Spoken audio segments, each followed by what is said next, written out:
So this is way different than what most people do. Most people just start testing buttons, maybe prices, maybe some headlines, but they're not testing concept.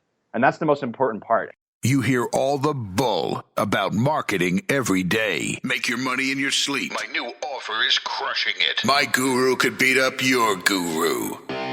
It's time to go right to the source and get the truth about marketing. With your host, the founder of copychief.com, Kevin Rogers. Hey, welcome back to The Truth About Marketing.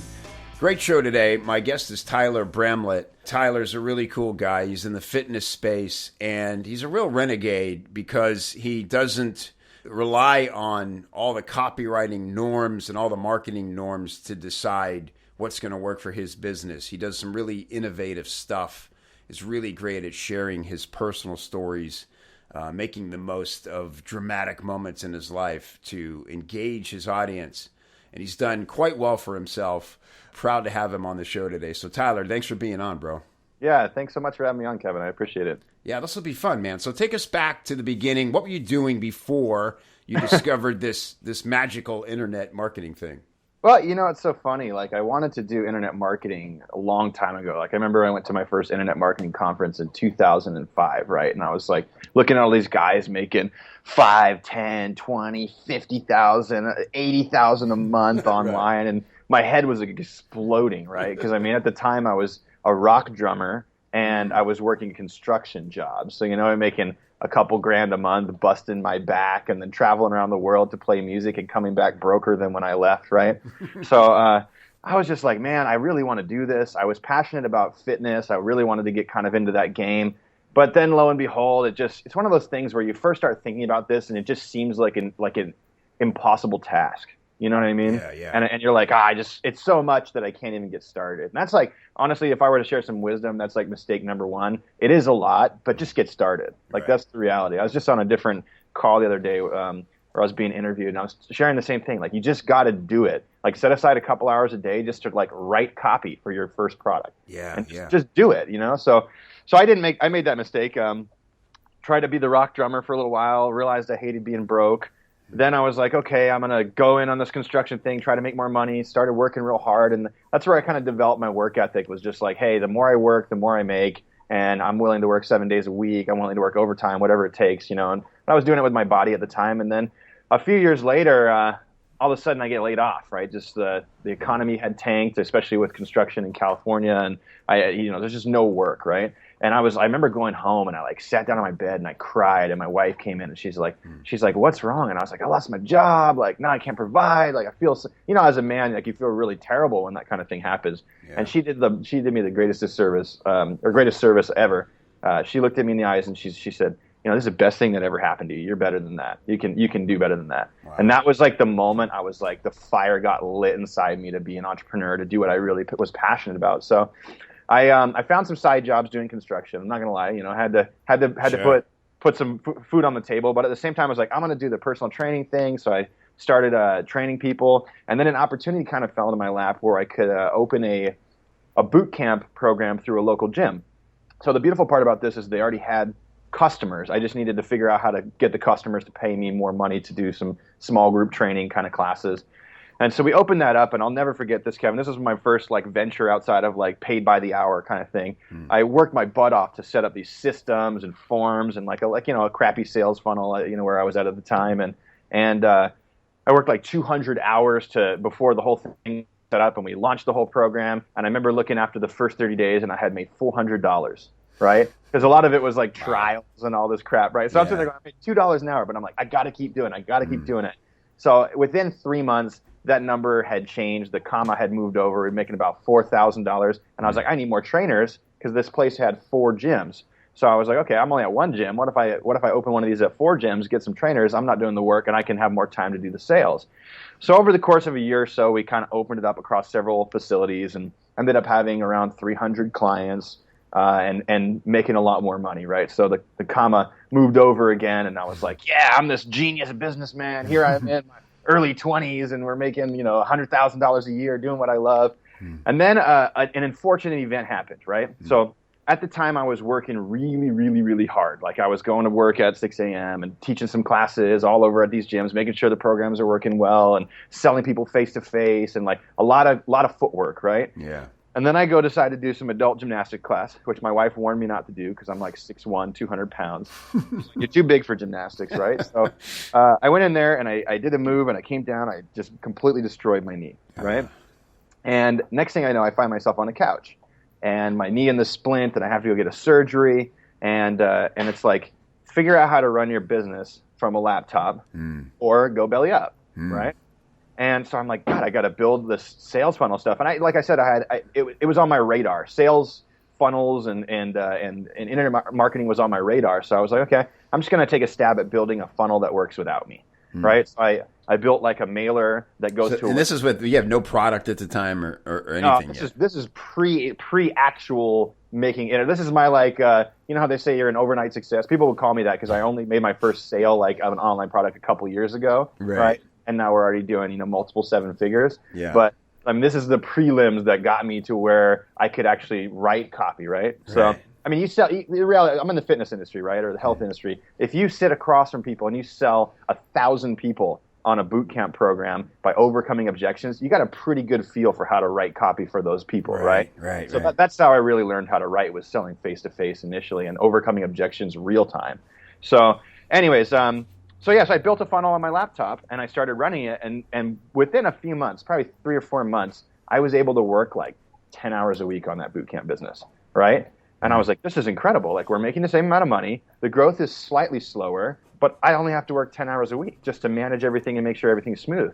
So I was like, man, I need to start another business. And I've always been interested in online, so I jumped into online space. Both feet first, and made some huge mistakes, which was like investing a shit ton of money in a product and like building out the product and the product and the product. I mean, I think I spent like $30,000 building this product that ended up selling like $2,000 worth of. So that's another huge lesson, right? Yeah. So number one, like, get off your ass and start moving. Like, just do it today. Like, it doesn't cost you anything to start writing sales copy, right? Go watch great VSLs, read some great sales letters, just start trying. You have to do it in order to be able to do it. And then the second component of that is don't invest all your time and money in the product. Like, I'm so sorry. I want people to have good products, but it doesn't take that long to build a really good product. And most people are overwhelmed if you over-deliver. Right, yeah. You want to deliver good stuff, but you don't want to over-deliver to the point where they're like, I don't even know where to start. You know what I mean? Yeah, right. That's a great point. Right. That's like when I started Copychief and opened up the doors, I had this feeling like, oh, it's got to be a ton of stuff in there. Right. And I realized, no, like, that's not what people want, is a ton more stuff. They don't want to come in and sit and read all day. They want action. They want attention. They want engagement. And it's funny to me that you had the thing that I usually tell people when I give similar advice that you're giving, is like, look, don't build the product until you know exactly what people want. I think the irony here is that you had that dialogue. You knew what people kind of wanted, but rather than test out ideas first, you did what a lot of people do. That instinct is, I got to create this badass product. And then you find out it's not exactly what people wanted ultimately. Yeah. So, I mean, I'll tell you what the product was. I made a kettlebell product with my brother, right? And I was like, kettlebells, this is such a new thing. It's so awesome. We made this like really high quality, like follow along video. We like had models come out there and work out with us, and we filmed it for days and worked on the product for months, right? Yeah. And then we're like, nobody cares. Like, if they want a kettlebell, they're gonna buy a kettlebell, and they're probably gonna go like a little bit more hardcore. We were trying to go like the softcore route, and you know what I mean? It just, nobody really cared. And like now, I feel like we could come up with enough of an angle, and we could build some infrastructure to like ship a kettlebell with the DVDs and stuff. But we didn't have that infrastructure at the time, right? So we were like, dude, everybody who owns a kettlebell is gonna want this, and like nobody did, right? So anyway, so I spent a lot of time kind of spinning my wheels initially, and then I just kind of took a pausing moment, was like, I need to go back to the basics, and I literally took like a flip video camera, and I shot exactly what I did with my clients for, hey, here's all the lower body exercises and the progressions I use, here's all the upper body exercises and progressions, here's all the ab exercises and progressions, and I started by writing a sales letter for like a warm-up product, because I saw there was a gap in the market for that, and That's another lesson I think I should put out there. Is like, if you're in a competitive industry, don't be an exact copycat. You want to model people, right, but you want to have something that is complementary but non-competitive. right. So if somebody, like, especially like if you're in affiliate marketing, like I was really got the source of my traffic was from affiliate traffic. So if somebody has like a fat loss 20-minute workout 3 days a week, you don't want to come in with like, hey, bro, I got this fat loss workout 20 minutes 3 days a week, right? Can you promote it? Because they're going to be like, well, fuck, man, I already sold them this. But if you got one of those, yeah. Yeah. So, but if you're like, hey, man, I got this warm-up that you can do in 10 minutes that's going to help people get stronger and improve their flexibility, reduce the risk of injuries, and strengthen their core, they can put that before your workout. Now you have a complementary but non-competitive offer that you can sell to them. So that was my kickstart, was this product called the Warrior Warm-Up. And then I subsequently released like an upper body, a lower body, and an ab product. This is my, like I said, my first gen, like super crappy PDF, like shot on a flip video camera, edited on iMovie, like did it all myself kind of thing, you know? Yeah.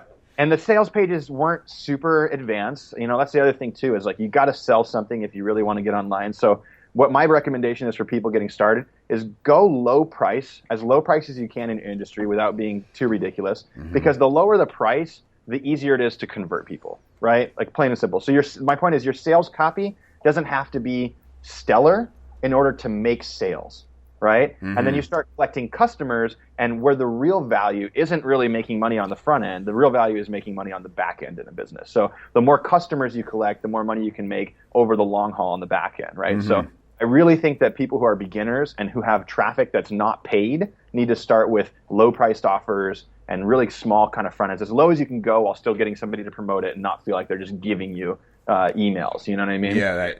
So and then really optimizing the upsell funnel, because that's where the low price products, if you have a great upsell funnel, you can make them like double their money on the back end, and then they'll be like, wow, and they'll want to send you more traffic because of it.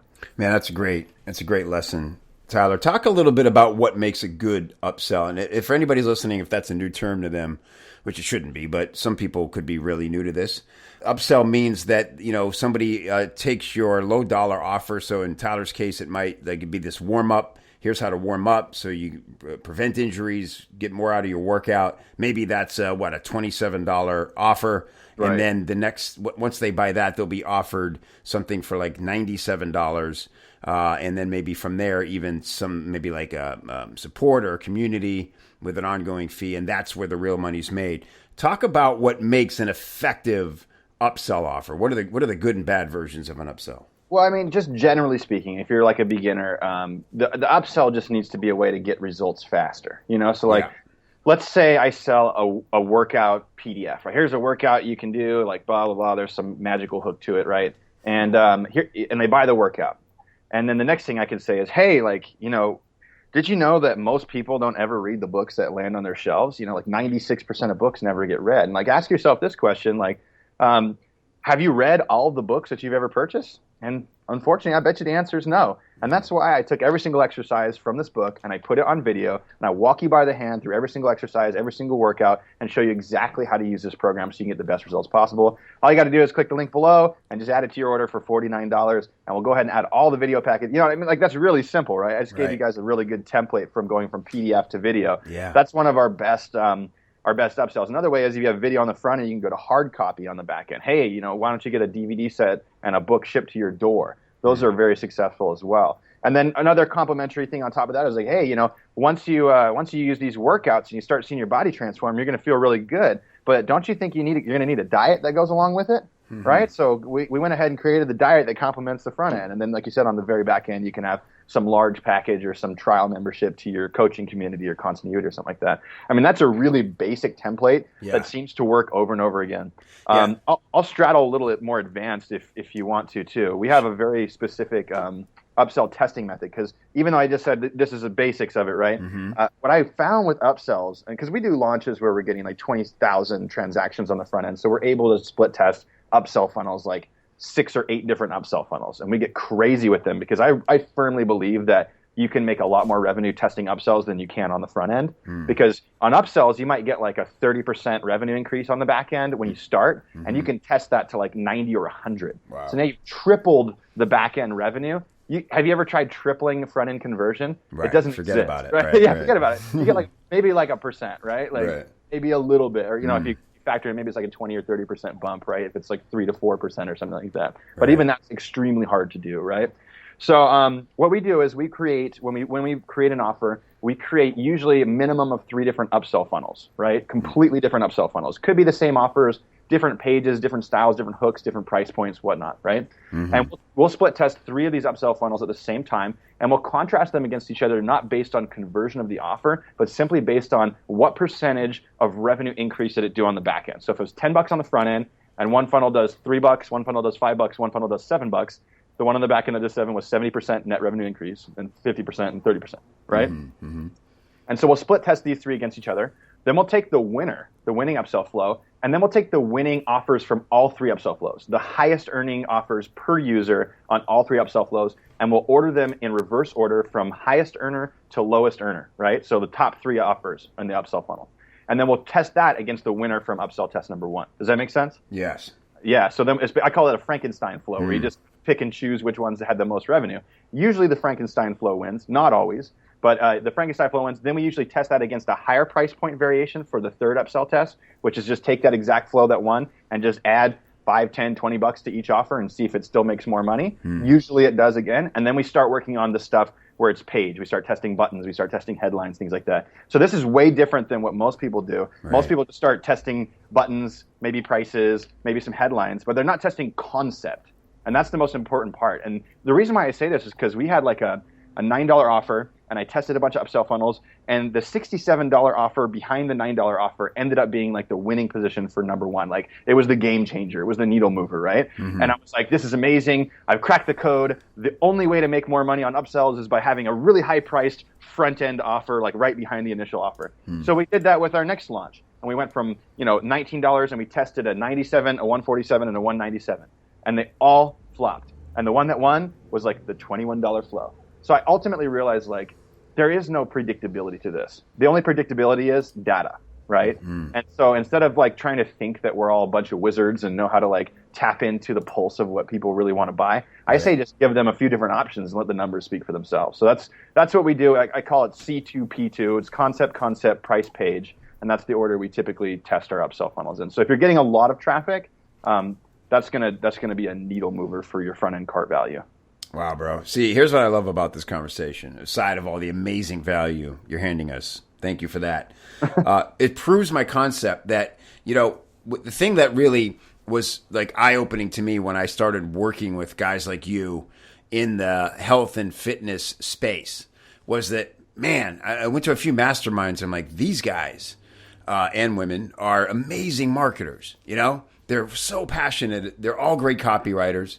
And they're testing fanatics, all the stuff you're talking about right now. And I realized it shouldn't be a surprise because it's just that when you guys decide to do something, you go about it with the same passion and dedication and relentlessness as it takes to get in top physical shape. Sure. Right? Sure. So it's just a mindset of, I'm not worried. It's a result. Like that's all that matters. I mean, you're going to have to try a bunch of different stuff to get there. But man, it's funny that, people think, muscle guys are not the brightest people in the world and all this.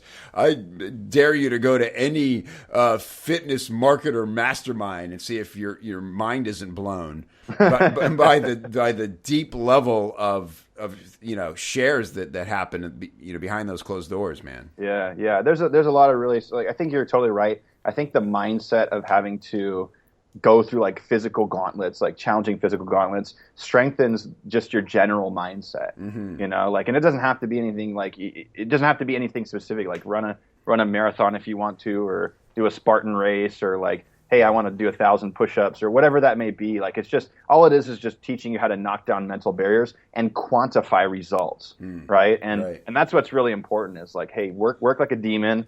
Until you've made it, then build infrastructure so that you don't have to work like a demon anymore. and then quantify your stuff, right? Because so many of us who write copy, build sales funnels, and market, we all want to think that we have this magic skill of like really understanding what people want to buy, and some of us are better than others at it. But as you know, Kevin, you write 10 sales letters, 4 of them are good enough to make money on warm traffic. Yeah. 5 of them you should probably just throw delete on, and one of them's a killer. You know what I mean? Yeah.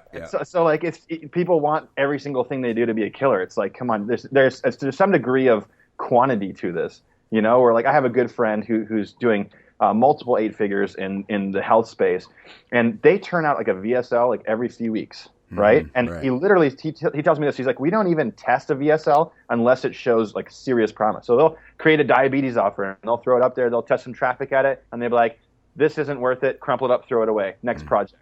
You know what I mean? There's this like level of like of speed and like disassociation with the product itself that really helps people move forward. And you don't have to ditch the product. That's what people got to realize. Like, my good friend Wes Virgin has this product that he's been trying to sell for like 3 or 4 years. And I had some traffic. I have a fairly substantial email list. So he's a buddy of mine. So he kept hitting me up. Hey, I have this rendition of the sales letter, and I tested it. I'm like, no, it needs more work, bro. Scrap it, and he was the only guy I know who was literally scrap stuff over and over again to try it again. So he's rewritten this thing 6 times. Wow. Right? And on the 6th time, it became Fat Diminisher. Right? Yeah. I don't know if you guys are familiar with Fat Diminisher, but it's only a few months old, and it's done millions of dollars. Yeah. Millions upon millions of dollars. And so he literally was the exact example of, you're only one sales letter away from millions of dollars. Yeah. And see, that's the thing. If somebody told you, I'll pay you $1 million to write 6 versions of the same offer, you'd go, okay, right? But the fact that it's about a belief and a faith in that, no, this is real, this will work. This is better than any other option for me to go make money right now, so I'm going to stay dedicated to it. Well, Kevin, like, think about it like this. We say 6 renditions, right? Like, even if you're not even that great of a copywriter, what if I told you if you wrote 30 VSLs, right, you'd be a millionaire?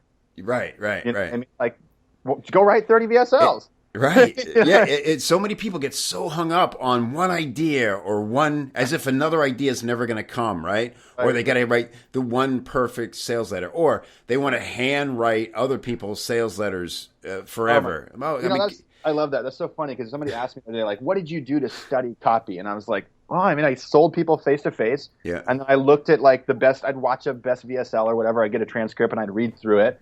And I'd ask myself why on every. So I would study these things. Yeah. But the most substantial thing I've done is 2 things. One, write a bunch of sales letters and VSLs, and everyone gets a little bit better for the most part. Mm-hmm. And then 2, when you get your email list, write an email every day and treat it like a sales letter. So you get daily practice writing anywhere between 300 to 1,000 words every single day, and then use the revenue you earn from that email as your metric for whether you won or lost. Wow. Right? You know what I mean? Because if you look at, because we do a lot of third-party promotions, right? Mm-hmm. So we promote like this guy's offer and that guy's offer and this guy's offer, right? So I'll go to the sales page and I'll comb through it. I'll be like, what's the magic sauce here, right? Mm-hmm. What's the amazing hook and the amazing thread that weaves itself through here that's going to take somebody from email to customer, right? Yeah. And I'll take my best guess at it, and I'll write a creative about that. And if I guessed right, I make a lot of money. If I guessed wrong, I don't. But it gives me feedback. Right? Yeah, and if you want to get crazy, write 2 emails every day with different hooks, and then you'll be able to split test against yourself. Right. Yeah. And that's, again, what in the bigger picture, what is that a bad gig?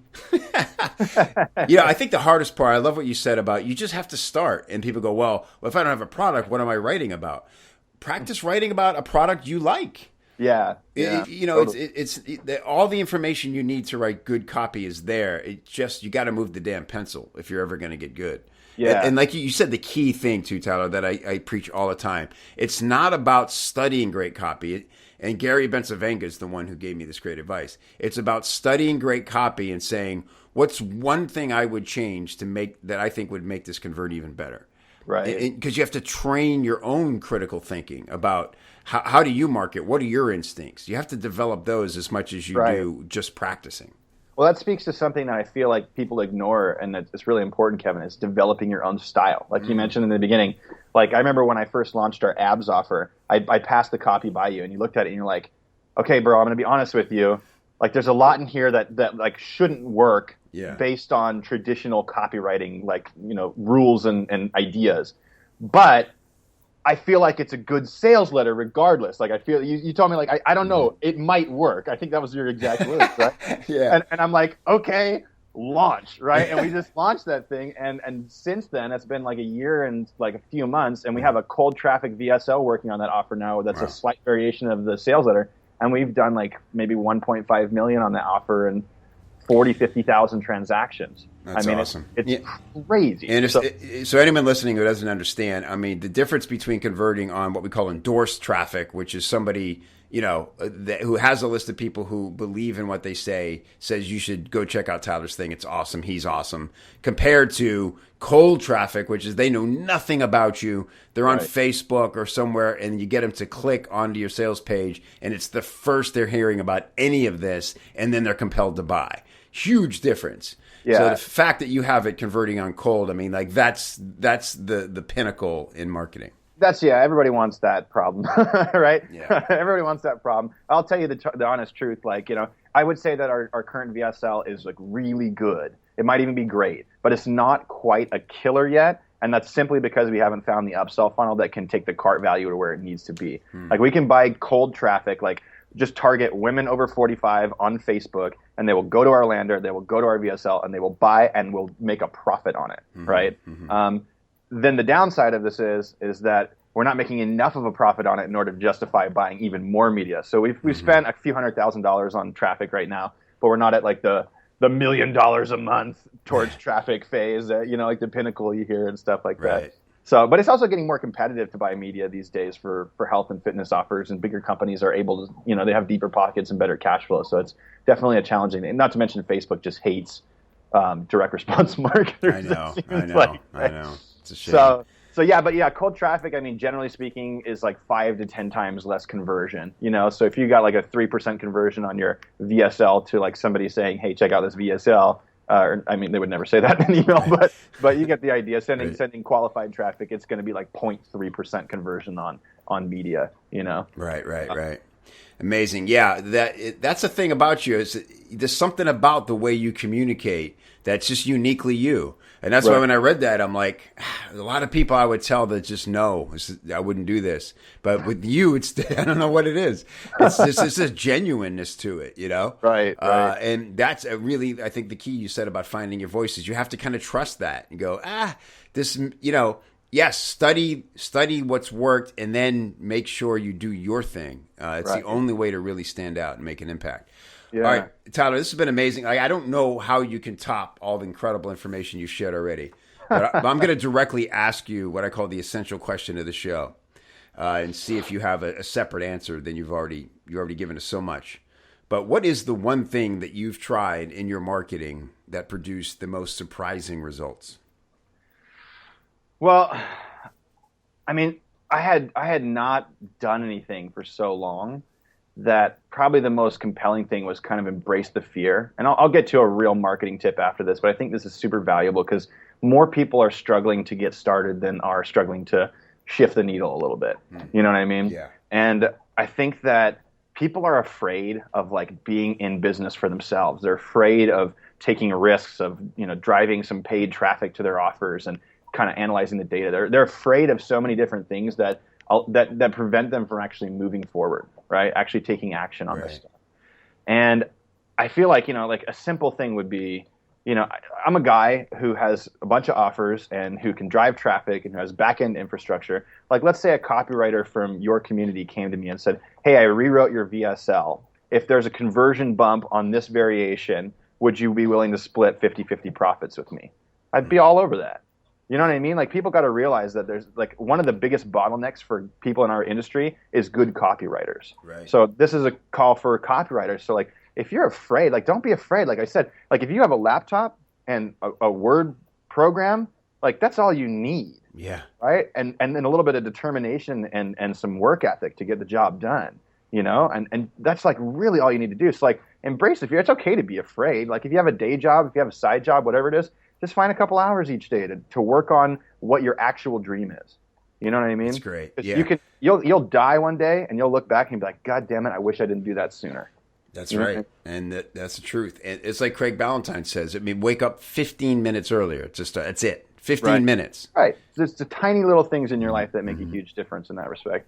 And then with regard to marketing, I think the biggest change up was really working on becoming emotionally detached from what I thought was going to work and becoming really, really like attached to the numbers, because the numbers don't lie, right? Every day we send an email promotion, the numbers are going to tell me whether my people are interested in what we had to offer or not, right? Every time I launch a product, the numbers are going to tell me whether or not I wrote that sales letter in the most compelling way or not, which is why like nowadays we do several variations of everything. And like I said, concept. It's not about like I changed the headline and it got a 1% conversion on the front boost. You know what I mean? That's after you've proven that your concept works. You want a winning concept that you can turn into a killer. You don't want like an okay concept that you can turn into good. You know what I mean? Yeah, that's awesome. So when you talk about concept, you mean, so for instance, with your most successful letter, the idea that, you framed it around your daughter's birth and all the drama that happened there. Right. Yeah. Well, so a better contrast, because like that one's working right now. We've gone through some phases, and it was good, and we made it great, right? Yeah. Our CT50 letter, which has done well. It's $500,000 or maybe $700,000 over the last couple of years. Has done well, which actually you wrote the first rendition of. It did really well. But now we're creating a completely different concept because it's just not like we're not going to be able to get that letter to cold traffic territory. Right. You know what I mean? So we have to create a completely different concept, right? So the completely different concept is like, instead of sharing this, the story in that one is like Milo and the bull and like how he used to carry the calf on his back, and the progressive resistance is what really helped him develop like what Grecians call the greatest body of all time. And so we created like this progressive movement workout system to help you create that kind of thing, right? Right. And this progression is really going to be more like emotionally attached to like a life story, because that's what we've seen succeed, and it's kind of my style of writing, right? Right. And so this is like the whole, I get hit by a car and my knee's not functioning properly, and I travel the world searching through all the top people, and I realize that there's one thing that basically everybody does, and that's progression. And I basically share like the 7 lies of the fitness industry throughout the sales letter, which is great because you have a VSL and you can say, I'm going to share with you 7 lies. Yeah. And then like 10 minutes in, you're like, oh, the 7th one is the most important. Stay tuned for that. And then at the very end, after all the pitches, you say, oh, I almost forgot to share with you the most important lie of all time. And we have, I think the ending to that one is like, the most important, or mistake, I should say, it's not a lie, like the most important mistake people make is having the knowledge and not taking action. And I won't let that happen to you. Yeah, I won't let that happen to you. God damn it, I'll do anything in my power to not let that happen. So that's what I mean by concept, right? I just sort of expanded on that pretty broadly, but it's a completely different sales letter. We're not testing like, a slight variation of the story or like a little pitch section. Like you've got to get your stuff to good before you can make it great. And if it's not good when you start rolling it out, like I think you need to hit the drawing board. You know what I mean? And that's uncomfortable for people because you might take a week, a month, whatever, to write a sales letter. Yeah. They get really, really married to it. Yeah. Yeah. Tossing that in the trash is not good, but get a completely different hook. Like for the abs offer, we had this whole, baby thing and the progression and how I met the doctor and stuff. That was in the original sales letter. Right. Then we were like, we need a stronger, more compelling hook, because I think I'll give you just one more needle mover because I'm on a roll here. Start thinking about the ad first or the email that's going to drive the traffic first, right? Because if you have a sales letter that's really like this sales letter was good. It was all this story about a baby and like how the baby's core progresses. So really it's built into your DNA. If you do these movements properly, you reactivate your core, which shrinks your waistline, improves your posture, heals your back pain, blah, blah, blah, blah.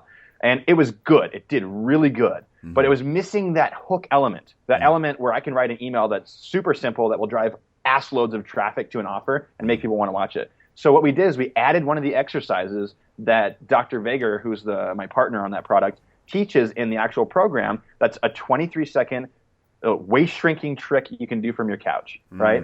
So now we have ads all over the place, right? Like ads and emails like shrink your waist by Monday. Hey, what if I could share with you a 23-second trick created by a doctor that you could do while sitting on your couch that'll shrink your waistline, improve your posture, and get rid of back pain? Wouldn't you be interested? Click this link, right? Now all of a sudden we have like a really awesome hook in conjunction with a great lead-in, a great story, a great aha moment, a great product pitch, and a great close. You know what I mean? Right. And just like a little side note too is this was a data thing. We put the 23-second trick in the VSL about 2/3 into it right before the pitch, kind of hoping to give a little before we ask for something. And what we saw was a dramatic drop-off in attendance on the video after we shared the trick, right? Like they said, I got my trick, I'm out. Interesting. Right? Yeah. And so what we did is we took that out of the middle, we shifted it to the end, and we polished out the curve in the middle right there. And at the very end, we say, oh, by the way, since I want to show you that I'm a man of my word, I still want to teach you that 23-second trick. And all of a sudden, our attendance went like 3% across the board. So it went from an average of like 21% to like 24% across the board. So, I mean, the thing about VSLs is if you get them to the end of the video, like 20% of the people are going to buy. Right. Yeah. The whole magic is just get them to the end of the video. That's the challenge, right? Yeah, right. Get them to watch the whole damn thing. Well, open loops are one of the most powerful tools we have for that. So that's a great share right there. Because you want to be cool and give them, like you said, say, hey, I don't want to make you sit and, go crazy for this, but it's kind of what it takes if you want to, what we call control the pitch. That's why video sales letters are amazing is finally we get to control how we share the information with people, which we believe to be the most effective and compelling way. Whereas, on a text sales letter, we know that people are scrolling around and skimming and not hearing at all what we need to tell them. Yeah, so I'm trying to find a coder who can figure out how to not allow mobile to scroll. Right? Because that's one of the problems when we look at those forms and with the 23-second trick, we had so much mobile traffic that we could tell that more people are watching middle segments than throughout the whole thing. So it's these mobile people just scrolling through. Where's this fucking 23-second? That's hilarious. I'm like, God, we got to be able to crack that code somehow and not let them slide that little bar over. I know it, but that's a good problem to have. Is that they want it so bad that you've created such curiosity that they can't stand it. They're willing to sit there and scroll. Oh man, that's a whole nother conversation. But how much of your traffic is coming off of mobile on first contact now? Like, are you in the 70s, 80s, like a lot of people? I don't know if it's that high. So we have two different cold traffic sources. Like if we're doing a launch, it's roughly like 55 to 60% is coming from mobile. Mm-hmm. If we're running cold traffic, the majority, like I would say 90% or more. I'm not the media buyer, so I'm pulling my rough stats out of my ass here. Mm-hmm. I'd say the majority of it is mobile. So like 90% of the traffic is female mobile on Facebook, and then we do a lot of like email drops, first party and third party, and that probably pans out a little bit more like the launches where there's about 50-50, 60-40 mobile versus desktop. So yeah, that's a really good point. Just a side note, like make your shit mobile friendly. We always split traffic. So like when somebody lands on our desktop page and they land on our mobile page, each page is different. Sometimes you have to augment images to make sense out of them on mobile. Because the way I like to write long form sales letters is the long story, which is if you read every word on the page, there's this long story. Mm-hmm. Then the short story, which means if you just read the headlines in order, you'd still know exactly what the story is. Yeah. And then the final story is that subconscious story of the images, right? So if you were to have no words on the page whatsoever, you could go through the page and be like, oh, like he's going to the hospital. Oh, there's a nurse there and he's like super bummed. Oh, like his baby and his wife. Oh my God, look at this baby. He's like doing this weird activation thing. Like you'd like understand the story as you kind of with the images. The problem is on desktop you can do really wide pixeled images, and if you have those on mobile, they shrink up to the point where you can't even see them. So a lot of times we have to vertically stack images on mobile in order to get them to make sense on a mobile platform. So like take your time with mobile. Like make sure if you're a part of the design element of the sales page of the funnel, right? Like, don't just go with like, oh, it's a mobile friendly theme. You know what I mean? Because I've had mobile friendly themes, and I look at my fucking cell phone, they're just destroyed. Right, exactly. No, and the traffic's coming from mobile, so get them optimized. Yeah, until now, I think there's no solution other than doing them by hand, like hand optimizing. You've got to. We just split the traffic. Like we just have a mobile variation and a regular variation, and honestly, that's how we can split upsell traffic because the people who are on mobile aren't probably going to watch all the upsell videos the same way the people are on desktop are going to watch the autoplay videos. So you have to, I mean, that's what you're talking about, fanatical testing. And you ask me for needle movers, it comes down to the data, right? And if you're not a data head, like that's the problem with a lot of copywriting is that you have this very artistic brain, this very creative brain, and you're not necessarily a data person. And so find a data person to partner with. Like one of my good friends, Sean Hadsel, who you know is a great copywriter, but he's not really a data guy. So he partnered with a data guy, and the data guy runs a bunch of his business and tracks the numbers and runs a split test, and Sean just comes up with the great copywriting ideas. So if you're looking to build your own business and you want to really do it that way, find somebody who has your weaknesses in their strengths. It's a great point. Tyler Bramlett, wow, dude. Man, you like so over-delivered on this call, just like you do in your products and your marketing. Can't thank you enough for taking your time to be with us today. Sure, man. It's fun. Where's the one place people should go to engage with you? Oh, man, I'm like nowhere. You can't engage with me anywhere. the mystery man behind the curtain. Yeah, you're not like, where can they at least go see these sales letters that we've been talking about? Go to garagewarrior.com. That's like our main faux blog. I call it a faux blog because it's just some article landers that basically all go to our abs video. Okay. And if you want to, if you want to buy the abs product and check out the funnel behind it, and then get on the email list and see how we kind of do email marketing, we do some pretty special stuff out there too. Feel free. I'm not gonna push your money away.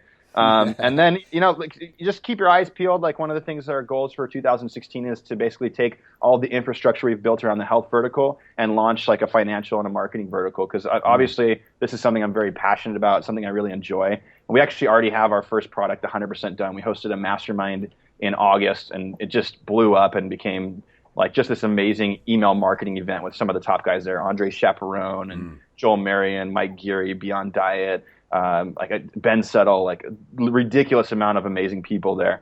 And everybody was pretty stoked and impressed, and people have made literally millions of dollars extra after that using the concepts that we taught. Wow. And so we're going to create a PDF out of this, and then upsell it to the video, access, to the actual mastermind. And then, I don't know, we'll see. We're considering doing our own version of the mastermind where we basically do what I'm doing here with you, except for tear apart people's products and funnels and really help them get to like those needle movers.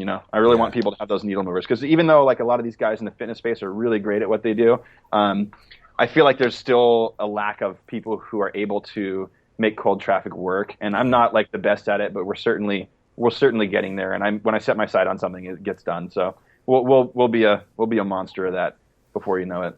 Awesome. So garagewarrior.com, on, click around there, get on the list, and see the magic behind the method here. Yeah, awesome, sure. Tyler. Really appreciate this. I hope we do it again soon.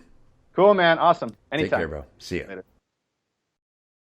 Hey, thanks for listening to another fine episode of the Truth About Marketing podcast. I do appreciate your time. I know you have lots of choices.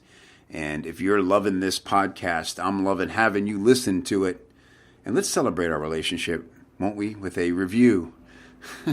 A 5-star review on iTunes.com. That's how they judge these things, right? iTunes looks at how many people rate and review your podcast, and then they decide if it's worthy of telling other people about. So if you think this is a good podcast and you think other people like you should hear it, if you go to iTunes and rate and review the show, that's the best way to get the word out. Really appreciate it. If you want to learn more about how to improve your copy, you can do that on the inside at copychief.com, and visit copychief.com/TAM to get all the links and resources we mentioned on today's episode. The Truth About Marketing podcast is produced by James Clouser, graphics by Cassie Clouser, and the bullets for this show, so handily displayed for you, written by Dan Ludgater. Thanks again for listening, and we'll see you next time.